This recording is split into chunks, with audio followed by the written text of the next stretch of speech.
Heck man, if I'd never seen Doug, I'd never have known how clutch it is to have a closet full of the exact same pair of pants. This show taught me a lot of important life lessons, but none so important as the very special episode where I learned how dangerous anorexia can be thanks to Patti Mayonnaise. I'm Whitney Van Laningham, and I'm gonna ruin that episode of Doug where Patti Mayonnaise has an eating disorder. The episode kicks off with Skeeter and Doug trying to figure out a way to capture the Lucky Duck monster. Somehow, the subject quickly changes to Briar Langolier, the mega babe star of Teen Hart Street. Teen Hart Street is basically a Degrassi-esque soap opera for children, and all of Doug's basic bitch friends are obsessed with it, except for Patti Mayonnaise. Patti agrees to watch the show with her lame-ass friends, and as predicted, Teen Hart Street is a terrible show. The episode starts off with the world's creepiest 45-year-old high school journalism student interviewing Briar Langolier about running for student body president. Instead of asking her about her politics, or heck, even about her extracurriculars, Rex Pester over here goes straight for objectifying her underage teen body. Wow. Briar Langolier is actually dumber than a sack of bricks.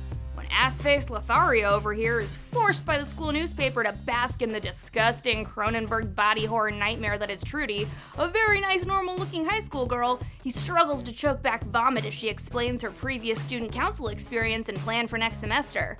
When her perfectly normal-looking mouth finally stops spewing garbage about how she's gonna actually make a difference at their school, Puka Shell Pete calls her a fatty and tells her that the only thing she's good at is using a knife and fork. Yeah, bud.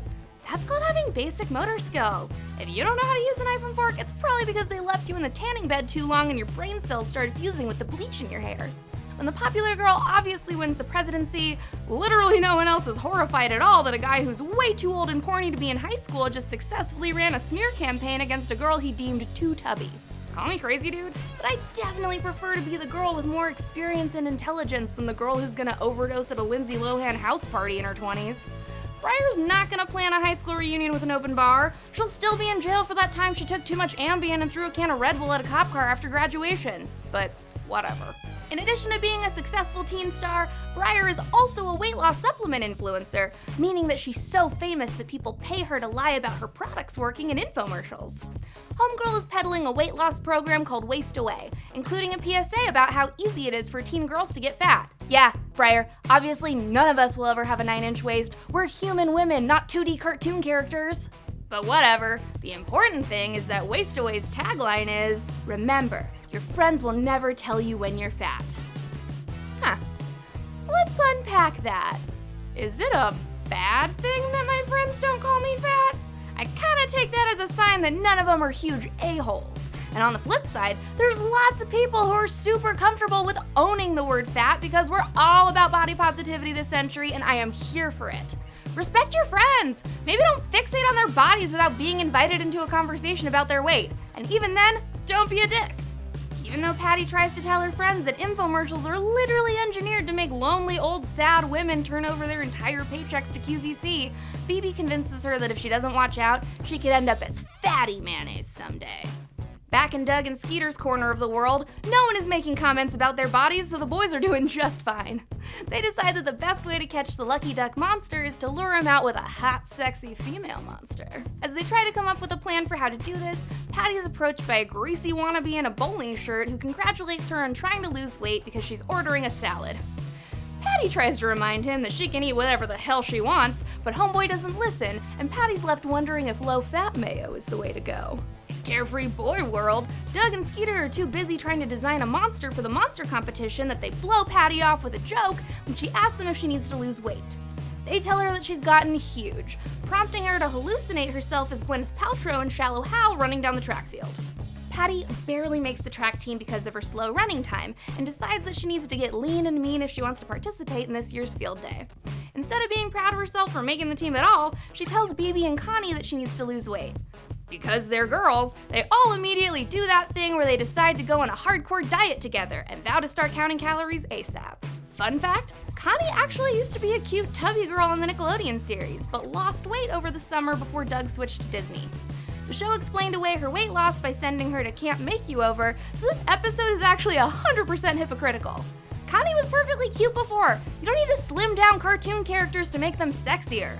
Kids want to see characters that actually look like them. Apparently, Connie learned how to do the whole diet and exercise thing right at Can't Make You Over, so she decides to go about her diet in a reasonably healthy way.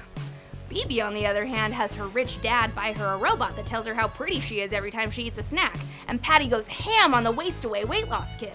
Meanwhile, our pals Doug and Skeeter realize that there aren't enough female monsters out there in the world and decide to make their own. Instead of hiring Shonda Rhimes or Genji Cohen to accurately capture the female monster experience in a meaningful Emmy Award-winning way, the boys decide to just throw some lipstick and a hat on Godzilla or the Swamp Thing and call it a day. The girls are still doing their best to stay on track with their diets. Patti's jogging with her waist-away Fitbit, and Bebe's letting her calorie robot encourage her to eat cheeseburgers. For some reason, Connie's weight loss regimen isn't really featured, so we can only assume that she's balancing her Pilates classes with breakfast tacos like I do. Patti daydreams about competing in the 400-calorie dash at the Waist-Away sponsored track meet, hosted of course by that dumb bimbo Blair. Two nightmare blobs of fat chase and attack the other competitors, but Patti manages to outrun them before she gets thunder thighs and manages to win the race. Oh my god, I literally don't give a shiitake mushroom about Doug and Skeeter's X-Files monster. I care about Patti and her unhealthy emotional attachment to food. The boys accidentally call her fat again, and Patti runs off to weigh in with her gal pals. It turns out that she's the only one who's actually lost weight, and the high of those endorphins hook her like a bag of crack cocaine in the 80s. She decides to push past her goal and keep losing weight, despite the fact that it's making her feel exhausted and forgetful and kinda bitchy. Skeeter doesn't really care that his friend's crush is starving herself, and they set off for the lake to get set up with their monster. Come on, no one cares! That butthole Roger shows up and decides to fund their monster project so that he can take full credit for finding the Lucky Duck monster. I know they needed a B-plot, but seriously, this? The next day at school, Doug catches Patti huffing ham sandwich spray, and things start to get real.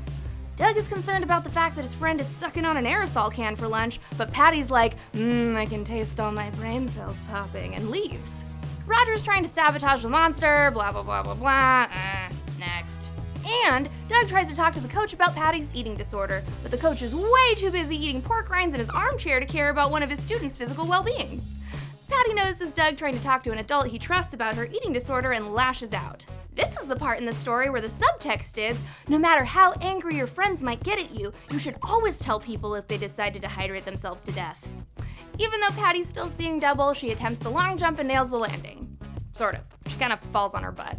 But the important thing is she still wins first place with or without her ham sandwich spray. Take that, haters! Luckily, the school's guidance counselor steps in and explains how dangerous it is to starve yourself. When you don't eat, your body still needs protein, so it starts to break down your muscles and organs to feed itself. Gross! Don't let your organs eat themselves! Snacks save lives, man. It's just science. Just like that, Patti's over her eating disorder without having to go to rehab or start seeing a therapist. Don't do that, guys. In all seriousness, if you're in trouble, it's okay to ask for help. Right now, I need help not vomiting all over my own torso because I'm so goddamn bored with this monster-catching B-plot.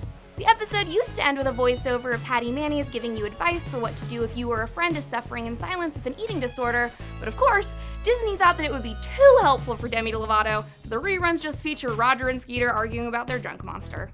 But what do you guys think? Do you remember this super dark episode of Doug? Be sure to let me know in the comments below, and I'll be back next week to ruin your childhood.